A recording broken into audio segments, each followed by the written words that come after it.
Who's Who in the Dissident Right. Andrew Anglin. By Colin Liddell. The chief editor and main writer of the notorious Nazi troll site, The Daily Stormer. Anglin had a past as an SJW and race mixer, before repackaging himself as an uber neo-Nazi Jew hater in 2013, when he founded the Total Fascism site, the precursor to The Daily Stormer. He is one of the most suspicious characters on the internet, and played a key role in normalizing big tech's deplatforming of people, with his international hate campaign against British Jewish MP Luciana Berger in 2014. Whatever the true story behind the man, he is clearly not what he presents himself as. His closest associate, Weave, Andrew Auernheimer, is a confirmed Jew, and there are suspicions that Anglin may well be one himself, and indeed, he bears a striking resemblance to Jonathan Greenblatt, the head of the ADL. If so, this would hardly be unique or even unusual, as many so-called neo-Nazis have in fact been Jewish. But in terms of who's going to be part of this movement, I would say, yeah, like, you know, it's got to be white people, and really Jews should be excluded. And if you're going to let in a mixed Jewish person, they really have to have done something to earn that.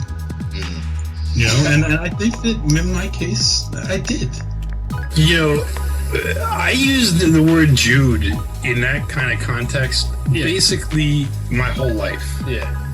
And even amongst other Jews, I use the word Jew that way. Did you use in cases like this? It's really like you gotta just, you know. I mean, there's an absolute purist stance, which is like they're simply not allowed. In which case, I have to go.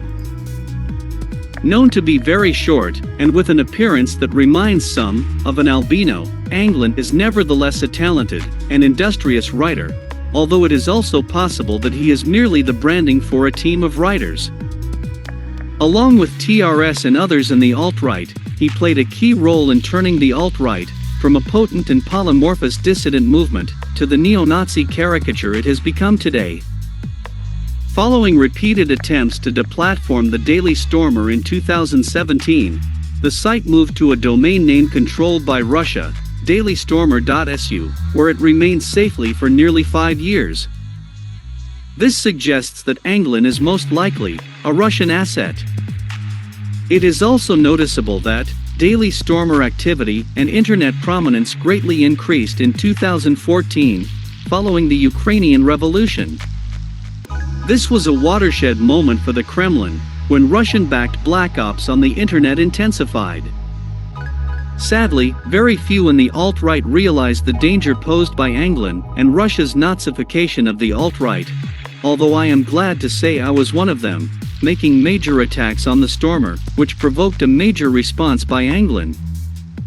For the last couple of years, his Daily Stormer pieces have featured prominently at the UN's Review, which claims to be a free speech for dissidents site, but is obviously a Kremlin, Shill site. Anglin's chief associate, Weave, was also widely reported to be based in Kremlin-controlled Transnistria, a breakaway sliver of Moldovan territory. In February 2022, the Daily Stormer site was moved to a different domain name, dailystormer.name, apparently in an attempt to better cloak its connection to Russia. The timing of this suggests that it was coordinated with other measures Russia was taking in the build-up to the attack on Ukraine. Since the invasion began, Anglin has boasted that his strongly pro-Kremlin takes are being recycled in the mainstream media by the likes of Tucker Carlson and Tulsi Gabbard.